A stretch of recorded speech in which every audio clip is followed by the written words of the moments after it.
ತೆಲುಗು ಲಿಪಿ ಇದೆಯಲ್ಲ, ತೆಲುಗು ಲಿಪಿ ವಾಸ್ತವಿಕವಾಗಿ ಕನ್ನಡ ಲಿಪಿನೇ. ಆದರೆ ಅದನ್ನು ತೆಲುಗಿನವರು ಬೆಳೆಸ್ಕೊಂಡ್ರು. ಬಾಸೆಲ್ ಮಿಷನ್ನವರು ರೂಪಿಸ್ಕೊಂಡಂತಹ ಲಿಪಿ ಏನಿದೆ ಅದು ಈಗ ನಾವು ಕನ್ನಡ ಲಿಪಿ ಅಂತಾಗಿದೆ. ಭಗ್ನಪೃಷ್ಠ ಕಟಿಗ್ರೀವಂ ಬದ್ಧ ದೃಷ್ಟಿ ಅಧೋಮುಖಂ ಕಷ್ಟೇನ ಲಿಖಿತಂ ಶಾಸ್ತ್ರಂ ಯತ್ನೇನ ಪರಿಪಾಲಯತ ಎಲ್ಲ ಗ್ರಂಥಗಳಲ್ಲಿ ಹೇಳ್ಕೊಳ್ತಾರೆ. ಇದು ಒಂದು ಶಾಸನವೇ. ಹೌದು, ತಾಳೆಗರಿ ಶಾಸನ. ತಾಳೆಗರಿ ಒಳಗೆ ಇರುವಂತಹ ಶಾಸನ. ಇದಕ್ಕೆ ಕನ್ನಡ ಅಂಕಿ 2 ನೋಡಬಹುದು. ಕನ್ನಡ ಅಂಕಿ, ಅದೇ ಪೇಜ್ ನಂಬರ್. ಸ್ಕ್ರಿಪ್ಟು ಇದಕ್ಕೆ ನಾವು ತಿಗಳಾರಿ ಹೇಳ್ತೇವೆ. ಇದು pre stage of Malayalam. Malayali ಲಿಪಿಯನ್ನು ಕೊಟ್ಟವ್ರು ನಾವೇ. ವಿಷ ಹಾಕುವಂಥದ್ದು, ಆಹಾರದ ಮೂಲಕ ವಿಷ ಹಾಕಿ ಶತ್ರುನಾಶ ಮಾಡುವಂಥದ್ದು ಕೂಡ ಇತ್ತು. ಅದು ರಾಜತಂತ್ರದಲ್ಲಿ ಬರುವಂಥದ್ದು. ಕುವೆಂಪು ಯೂನಿವರ್ಸಿಟಿಯವರು ಇದಕ್ಕೆ ಎಕ್ಸ್ಕವೇಷನಿಗೆ ಪರ್ಮಿಷನ್ ಕೇಳಿದ್ರೆ ಕೊಟ್ಟಿಲ್ಲ, ಕೊಡೋದಿಲ್ಲ. ಅವರು ಡಿಪಾರ್ಟ್ಮೆಂಟೇ ಹಾಗಪ್ಪ, ಆರ್ಕಿಯಾಲಜಿ ಡಿಪಾರ್ಟ್ಮೆಂಟ್ ಇದೆಯಲ್ಲ, ಅಷ್ಟು ಸುಲಭದಲ್ಲಿ ಇದ್ದಿದ್ದು ಹಿಂಗೆ ಇರಬೇಕು, ಹಾಳಾಗಿದ್ದರೆ ಹಾಳಾಗೇ ಇರಬೇಕು ಅಂತ ಹೇಳೋವಂಥದ್ದು ಮೆಂಟ್ಯಾಲಿಟಿ ಅವರದ್ದು. ಇದೇ ಒಂದು ವಿದೇಶದಲ್ಲಾಗಿದ್ದರೆ ಇಷ್ಟನ್ನೇ ಬಳಸ್ಕೊಂಡು ಒಂದು ಪ್ರವಾಸೋದ್ಯಮ ಸೃಷ್ಟಿ ಮಾಡ್ತಿದ್ರು. ನಮ್ಮಲ್ಲಿ ನಮಗೆ ಆ ಕಲ್ಪನೆಯೂ ಇಲ್ಲ, ಅವಕಾಶಗಳು ಬೇಕಾದಷ್ಟಿದೆ. ಒಂದು ಕದಂಬ ನಾಣ್ಯ ಅವಾಗ ಅದಕ್ಕೆ ಬಂಗಾರದ ಮೌಲ್ಯ ಅವ್ರು ತಗೊಳ್ಬೇಕಾದ್ರೆ ಒಂದು 8,000 ಇರ್ಬೋದು, 30,000 ಕೊಟ್ಟು ತಗೊಂಡಿದ್ದಾರೆ ಅಂತ. ಈ ಬಾಸೆಲ್ ಮಿಷನ್ನವರು ಪ್ರಿಂಟಿಂಗ್ ತರಬೇಕಾದ್ರೆ ಒಂದು ಆ ಕಾಲದಲ್ಲಿದ್ದಂಥ ಒಂದು ಲಿಪಿಗೆ ಒಂದು ಸುಂದರ ರೂಪ ಕೊಟ್ಟರು ಪ್ರಿಂಟಿಂಗಿಗೆ ಅನುಗುಣವಾಗಿ. ಈಗ ಬಳಸುವಂಥ ಕನ್ನಡ ಲಿಪಿ ಬಾಸೆಲ್ ಮಿಷನ್ನವರು ಪ್ರಿಂಟಿಂಗಿಗಾಗಿ ರೂಪಿಸ್ಕೊಂಡಂತಹ ಲಿಪಿಯೇ ಹೊರತು ಅದೇ ಅಧಿಕೃತ ಲಿಪಿ ಅಂತ ಹೇಳಲಿಕ್ಕೆ ಸಾಧ್ಯವಿಲ್ಲ. ಅಧಿಕೃತ ಲಿಪಿ ಕಾಲಘಟ್ಟದಲ್ಲಿ ಪ್ರದೇಶಕ್ಕೆ ಅನುಗುಣವಾಗಿ ಬದಲಾವಣೆ ಆಗಿದ್ದು ಇದೆ. ಇದು ಕೊರೆದು ಅದಕ್ಕೆ ಮಸಿಯನ್ನು ಹಚ್ಚುತ್ತಾರೆ. ಮಸಿ ಹಚ್ಚಿದ ಮೇಲೆ ಕಾಣುತ್ತೆಯೇ ಹೊರತು ಆ ಗ್ರೂ ಆಗಿರುತ್ತಲ್ಲ, ಗ್ರೂನಲ್ಲಿ ಮಸಿ ಕೂತ್ಕೊಂಡ ಮೇಲೆ ಅಕ್ಷರ ಕಾಣುತ್ತೆ, ಅಲ್ಲಿವರೆಗೆ ಬರೆದಿದ್ದೇ ಕಾಣೋದಿಲ್ವಲ್ಲ.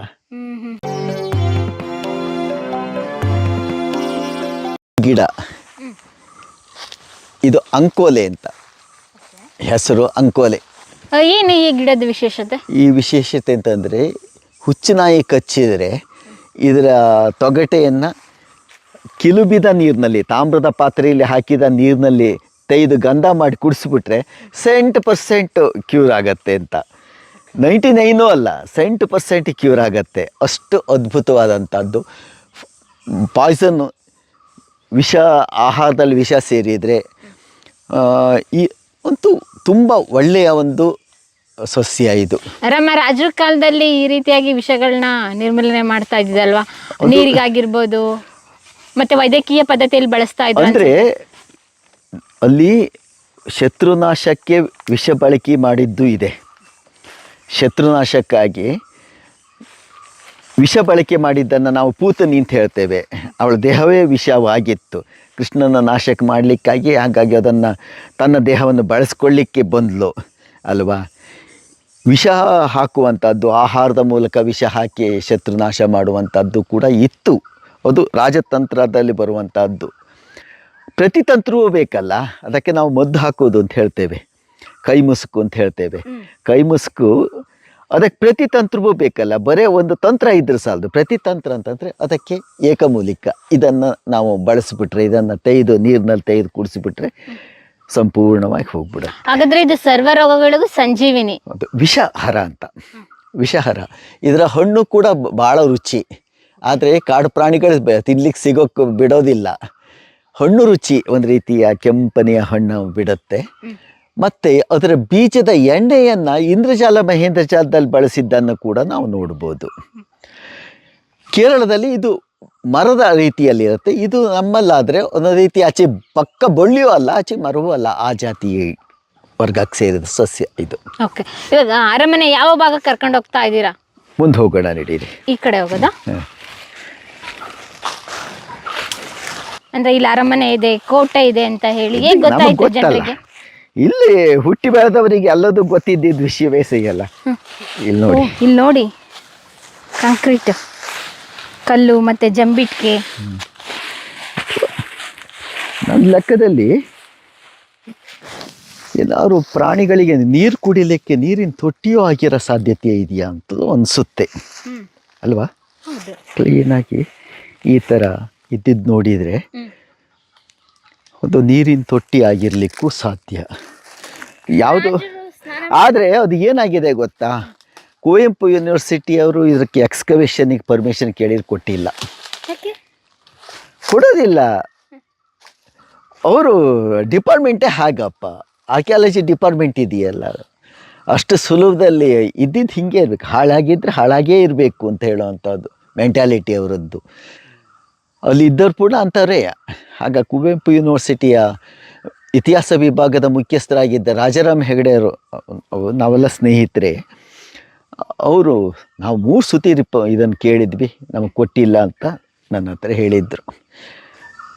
ಹಾಗಾಗಿ ಕೋಟೆ ಕೊತ್ತಲೆಗಳು ಕುರುಹುಗಳಿದ್ರು ಏನು ಮಾಡ್ಲಿಕ್ಕೆ ಸಾಧ್ಯ ಆಗ್ತಿರೋದು ಇದೇ ಇಲ್ಲಿ ಪರಿಸ್ಥಿತಿ. ನಾವು ಬಂದರೂ ಕೂಡ ಮತ್ತೆ ಅಷ್ಟು ಸುಲಭದಲ್ಲಿ ಇಲ್ಲ ಅಂತ ಬಂದು ನಾವು ಏನಾದ್ರು ಮಾಡಿದರೆ ನಿಧಿ ಸಿಕ್ಕಿಬಿಟ್ರೆ ಈ ರೀತಿಯ ಒಂದು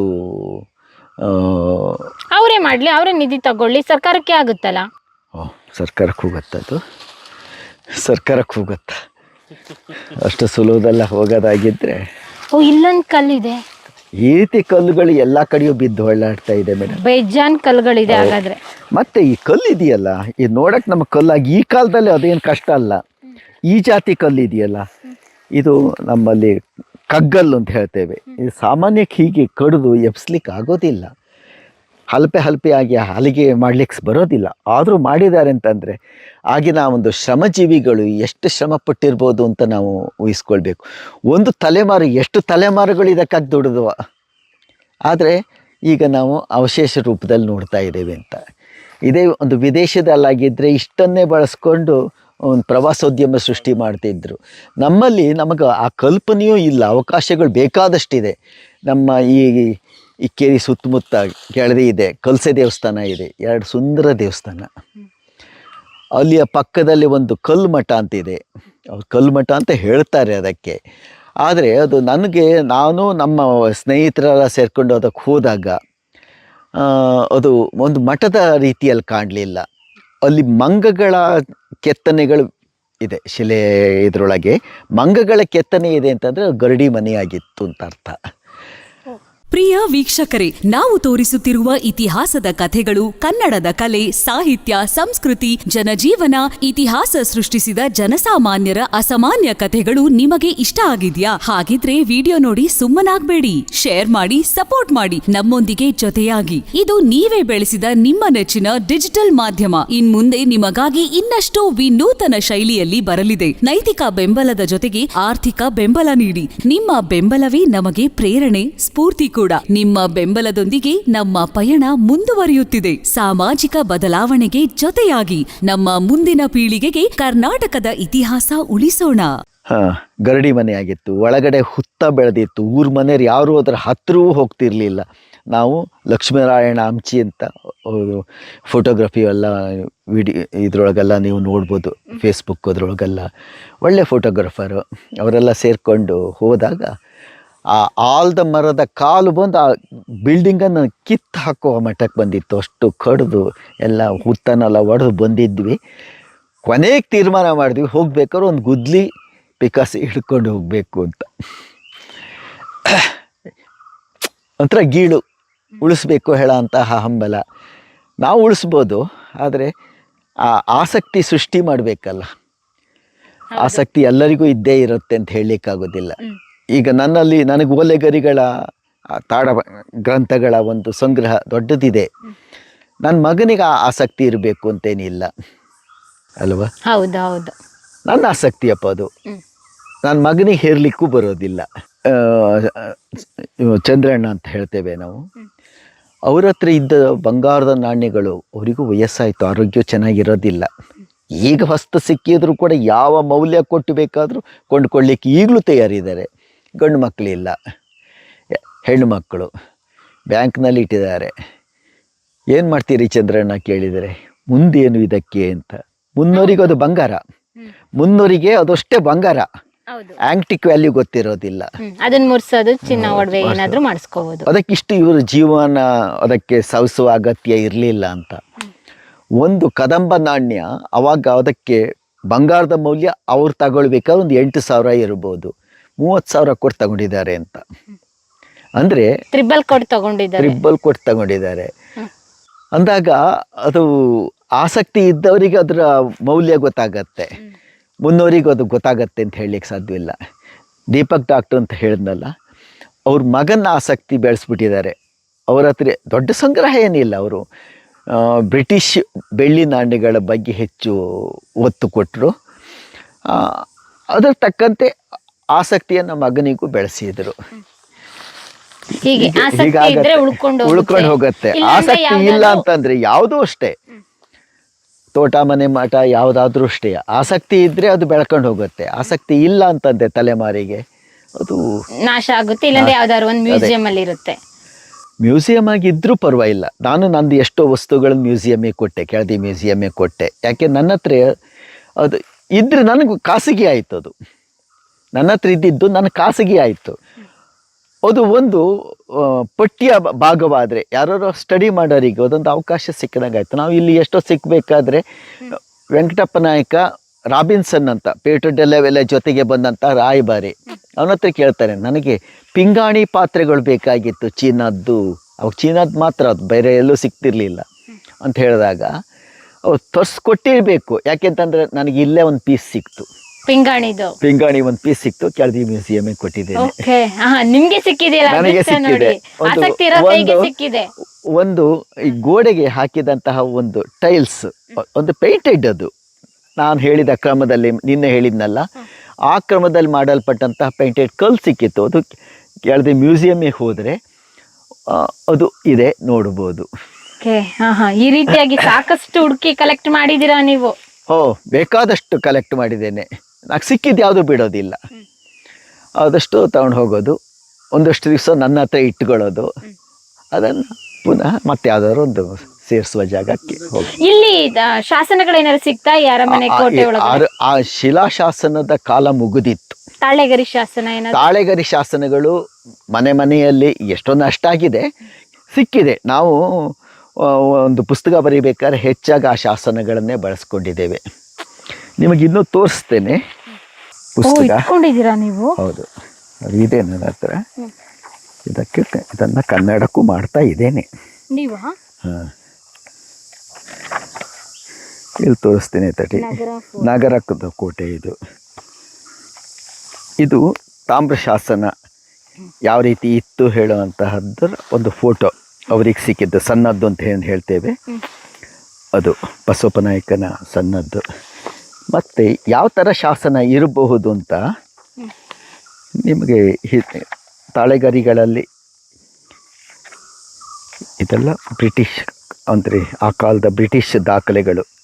ಯಾವ ಕಾಲ ಅಂತಂದರೆ 1763 ಕಾಲ ಅದು. ಅದೆಲ್ಲ ಅವರು ಕಲೆಕ್ಟ್ ಮಾಡಿದ್ರು. ನೋಡಿ, ತಾಳೆಗರಿ ಇದು ಒಂದು ಶಾಸನವೇ. ಹೌದು, ತಾಳೆಗರಿ ಶಾಸನ. ತಾಳೆಗರಿ ಒಳಗೆ ಇರುವಂತಹ ಶಾಸನ. ಇದಕ್ಕೆ ಕನ್ನಡ ಅಂಕಿ 2 ನೋಡಬಹುದು. ಕನ್ನಡ ಅಂಕಿ, ಅದೇ ಪೇಜ್ ನಂಬರ್. ಸ್ಕ್ರಿಪ್ಟು ಇದಕ್ಕೆ ನಾವು ತಿಗಳಾರಿ ಹೇಳ್ತೇವೆ. ನಮ್ಮ ಮಲೆನಾಡಿನಲ್ಲಿ ತಾಳೆಗರಿ ಓದಬೇಕು ಅಂತಂದರೆ ದೊಡ್ಡ ಪ್ರಮಾಣದಲ್ಲಿ ಈ ಸ್ಕ್ರಿಪ್ಟ್ನಲ್ಲಿ ಈ ಅಕ್ಷರವನ್ನು ನೋಡ್ತೇವೆ. ಯಾವ ಥರ ಓದೋದಿದೆ? ಹಾಗೆ ಓದೋದು. ಇದು pre stage of Malayalam. Malayali ಲಿಪಿಯನ್ನು ಕೊಟ್ಟವ್ರು ನಾವೇ. ನಮ್ಮ ಹವ್ಯಕರಲ್ಲಿ, ನಾವು ಹವ್ಯಕ ಬ್ರಾಹ್ಮಣರು ಅಂತ, ನಮ್ಮ ಹವ್ಯಕರಲ್ಲಿ ನಾವು ಹೆಚ್ಚು ಬಳಸಿದ ಲಿಪಿ ಇದೆಯಾ, ಹವ್ಯಕರ ಲಿಪಿನೇ ಇದು. ಈ ಉಳಿಸ್ಕೊಂಡು ಬೆಳೆಸ್ಕೊಂಡ್ ಬಂದಿದ್ದು. ಇದು ಹಳೆಗನ್ನಡ ಅಲ್ವಾ? ಅಲ್ಲ, ಹಳೆಗನ್ನಡ ಅಲ್ಲ, ಆದ್ರೆ ಭಾಷೆ ಕನ್ನಡ. ಭಾಷೆ ಕನ್ನಡ, ಮಲಯಾಳಂ ಲಿಪಿ. ಮಲಯಾಳಂ ಅಲ್ಲ, ತಿಗಳಾರಿ ಲಿಪಿ. ತಿಗಳಾರಿ ಲಿಪಿ ಅಂದರೆ ಈ ಬಾಸೆಲ್ ಮಿಷನ್ನವರು ಪ್ರಿಂಟಿಂಗ್ ತರಬೇಕಾದ್ರೆ ಒಂದು ಆ ಕಾಲದಲ್ಲಿ ಇದ್ದಂಥ ಒಂದು ಲಿಪಿಗೆ ಒಂದು ಸುಂದರ ರೂಪ ಕೊಟ್ಟರು ಪ್ರಿಂಟಿಂಗಿಗೆ ಅನುಗುಣವಾಗಿ. ನಾವು ಈಗ ಬಳಸುವಂಥ ಕನ್ನಡ ಲಿಪಿ ಬಾಸೆಲ್ ಮಿಷನ್ನವರು ಪ್ರಿಂಟಿಂಗಿಗಾಗಿ ರೂಪಿಸ್ಕೊಂಡಂತಹ ಲಿಪಿಯೇ ಹೊರತು ಅದೇ ಅಧಿಕೃತ ಲಿಪಿ ಅಂತ ಹೇಳಲಿಕ್ಕೆ ಸಾಧ್ಯವಿಲ್ಲ. ಅಧಿಕೃತ ಲಿಪಿ ಕಾಲಘಟ್ಟದಲ್ಲಿ ಪ್ರದೇಶಕ್ಕೆ ಅನುಗುಣವಾಗಿ ಬದಲಾವಣೆ ಆಗಿದ್ದು ಇದೆ. ತೆಲುಗು ಲಿಪಿ ಇದೆಯಲ್ಲ, ತೆಲುಗು ಲಿಪಿ ವಾಸ್ತವಿಕ ಕನ್ನಡ ಲಿಪಿನೇ. ಆದರೆ ಅದನ್ನು ತೆಲುಗಿನವರು ಬೆಳೆಸ್ಕೊಂಡ್ರು. ಬಾಸಲ್ ಮಿಷನ್ನವರು ರೂಪಿಸ್ಕೊಂಡಂತಹ ಲಿಪಿ ಏನಿದೆ ಅದು ಈಗ ನಾವು ಕನ್ನಡ ಲಿಪಿ ಅಂತಾಗಿದೆ. ಇದು ಕನ್ನಡ ಭಾಷೆಯಲ್ಲೂ ಇದೆ ಅಂದಾಗ ಒಂದು ಲಿಪಿ ಅಂತ ಯಾವ ಭಾಷೆಗೂ ಇರಲಿಲ್ಲ ಅಂತ. ಈ ಸಂಸ್ಕೃತಕ್ಕೆ ನಾವು ದೇವನಾಗರಿ ಹೇಳ್ತೇವೆ, ದೇವನಾಗರಿ ಮರಾಠಿ ಭಾಷೆಗೂ ಇದೆ, ಹಿಂದಿಗೂ ಇದೆ, ಸಂಸ್ಕೃತಕ್ಕೂ ಇದೆ. ಹೀಗೆ ಅದು ಒಂದು ಭಾಷೆಗೊಂದು ಲಿಪಿ ಅಂತ ಎಂದೂ ಇರಲಿಲ್ಲ ಅಂತ. ಈಗ ಒಂದು 200 ವರ್ಷಗಳ ಇದರೊಳಗೆ ನಾವು ಒಂದು ಲಿಪಿ ಇದೆ ಅಂತ ಮಾಡಿಕೊಂಡಿದ್ದು. ನಮ್ಮ ಕನ್ನಡದ ಮೂಲ ಶಾಸನ ಸಿಗುತ್ತಲ್ಲ, ಹಲ್ಮಿಡಿ ಶಾಸನ. ಹಲ್ಮಿಡಿ ಶಾಸನ ಇದ್ದಿದ್ದು ದಾಕ್ಷಿಣಾತ್ಯ ಬ್ರಾಹ್ಮಿ ಲಿಪಿಯಲ್ಲಿ. ಭಾಷೆ ಕನ್ನಡ, ಲಿಪಿ ಮಾತ್ರ ಬೇರೆ. ನಾವು ವಿಜಯನಗರದ ಮತ್ತು ಕದಂಬರ, ಹಾನಗಲ್ ಕದಂಬರ ಇವ್ರ ಕಾಲದ ತಾಮ್ರ ಶಾಸನ ಸಿಗುತ್ತೆ, ಭಾಷೆ ಕನ್ನಡ, ಲಿಪಿ ನಂದಿನಾಗರಿ. ಇವಾಗಿನ ಕಾಲಕ್ಕೆ ಈಸಿಯಾಗಿ ಅರ್ಥ ಆಗ್ಬೇಕಂದ್ರೆ ವಾಟ್ಸಪ್ ಅಲ್ಲಿ ಮೆಸೇಜ್ ಮಾಡ್ಬೇಕು, ಇಂಗ್ಲಿಷ್ ಕನ್ನಡದಲ್ಲಿ ಟೈಪ್ ಮಾಡ್ತಿದ್ದೇವಲ್ಲ ಹಾಗೆ. ಅಂದ್ರೆ ಆ ಕಾಲಘಟ್ಟದಲ್ಲಿ ಯಾವುದೇ ಒಂದು ಅಂದ್ರೆ ಭಾಷೆ ಧ್ವನಿಗೊಂದು ಅಕ್ಷರವೇ ಹೊರತು ಭಾಷೆಗೆ ಅಕ್ಷರ ಅಲ್ಲ ಅಂತ. ಧ್ವನಿಗೆ ಅಕ್ಷರ, ಭಾಷೆಗಲ್ಲ. ನಾವು ಈಗ ಅಧಿಕೃತ ಮಾಡ್ಕೊಂಡಿದ್ದೇವೆ ಹಾಗೆ. ಈ ತಾಳೆಗರಿ ಏನ್ ಹೇಳುತ್ತೆ? ಈ ತಾಳೆಗರಿಯಲ್ಲಿ ಏನಿದೆ ಅಂದ್ರೆ ಅದು ಒಂದು ಓದ್ತೀರಾ ನೀವು? ನಾನು ಈ ಸ್ಕ್ರಿಪ್ಟ್ನಲ್ಲಿ ಎಕ್ಸ್ಪರ್ಟ್ ಇದ್ದೇನೆ ಮೇಡಮ್. ಭಾಳಷ್ಟು ಸಾವಿರಾರು ಜನ ಕಲಿಸಿದೆ, ಒಬ್ಬರು ಈ ಫೀಲ್ಡಿಗೆ ಬರಲಿಲ್ಲ. ನಮ್ಮ ದುರಂತ ಅದಷ್ಟೇ. ನಾನು ಕುವೆಂಪು ಯೂನಿವರ್ಸಿಟಿಯಲ್ಲಿ ಹೋದೆ, ತುಮಕೂರು ಯೂನಿವರ್ಸಿಟಿಲಿ ಹೋಗಿ ಕಲಿಸ್ಕೊಟ್ಟೆ, ಅಂದರೆ ಒಂದು ವರ್ಕ್ಶಾಪ್ ಮಾಡಿಕೊಟ್ಟೆ, ಆದರೆ ಯಾರೂ ಬರಲಿಲ್ಲ. ಓಕೆ, ಇವಾಗ ಏನಿದೆ ಇದ್ರ ಸಾರಾಂಶ ಈ ತಾಳೆಗರಿಯಲ್ಲಿ? ಇದು ಶಾಸನ ಅಲ್ಲ, ಇದು ಒಂದು ಮಂತ್ರಭಾಗ ಇದೆ ಇದರೊಳಗೆ. ಓಕೆ, ಮಂತ್ರಭಾಗ ಇದೆ. ಒಂದು ಲೈನ್ ಓದಿ, ಒಂದು ವರ್ಡ್ ಯಾವ್ದಾದ್ರು ಒಂದು ಹೇಳಿ. ಇದು ಸ್ವಸ್ತಿ ಅಂತ. ಸ್ವಸ್ತಿ, ಇದು ಸ್ವಸ್ತಿ ಅಂತಿದೆ ಇಲ್ಲಿ. ಇತಿ ತೋ, ಇದು ದೇವ ಗಣಾಹ ಪಂಚ ಪಂಚ ಪಂಚ ಬ್ರಹ್ಮ ಮಹೇಶ್ವರ, ಹಿಂಗೆ ಬರುತ್ತೆ. ನಿಮ್ಗೆ ಅರ್ಥ ಆಗ್ಬೇಕು ಗುರುಗಳೇ, ನಿಜವಾಗ್ಲೂ ಸ್ಟಡಿ ಮಾಡಿದಿರಲ್ಲ. ಅಂದ್ರೆ ಈ ಸಂಸ್ಕೃತ ಜ್ಞಾನ ಇದ್ದವರಿಗೆ ಇದು ಸುಲಭಾಗತ್ತೆ. ಇದು ಬರವಣಿಗೆ ಹೇಗಿರುತ್ತೆ ಅಂತಂದ್ರೆ, ಈಗಿನ ಬರವಣಿಗೆ ಆದ್ರೆ ಒಂದೊಂದು ಪದಕ್ಕೆ ನಾವು ಗ್ಯಾಪ್ ಕೊಡ್ತೇವೆ. ಈಗ ಹಾಗಲ್ಲ, ಒಂದು ಸಾಲಾಗಿ ಹೋಗುತ್ತೆ. ಕರಿ ಮಕರಿಗೆ ಸಿಕ್ಕಿ ಹೇಳೋದು ಕರಿ ಮಕಾರಿಗೆ ಸಿಕ್ಕಿ, ಕರಿ ಮಕರಿಗೆ ಸಿಕ್ಕಿ ಹೇಳೋದನ್ನ ಕರಿಮ ಕಾರಿಗೆ ಸಿಕ್ಕಿ ಅಂತ ಹೇಳ್ದಂಗೆ. ಫುಲ್ ಸ್ಟಾಪ್ ಕಾಮ ಯಾವುದು ಬರಲ್ವಾ? ಬರೋದಿಲ್ಲ. ಭಾಷಾ ಜ್ಞಾನ ಇದ್ರು ಮಾತ್ರ ಇದನ್ನ, ಈ ಕ್ಷೇತ್ರವೇ ಹಾಗೆ ಅಂತ.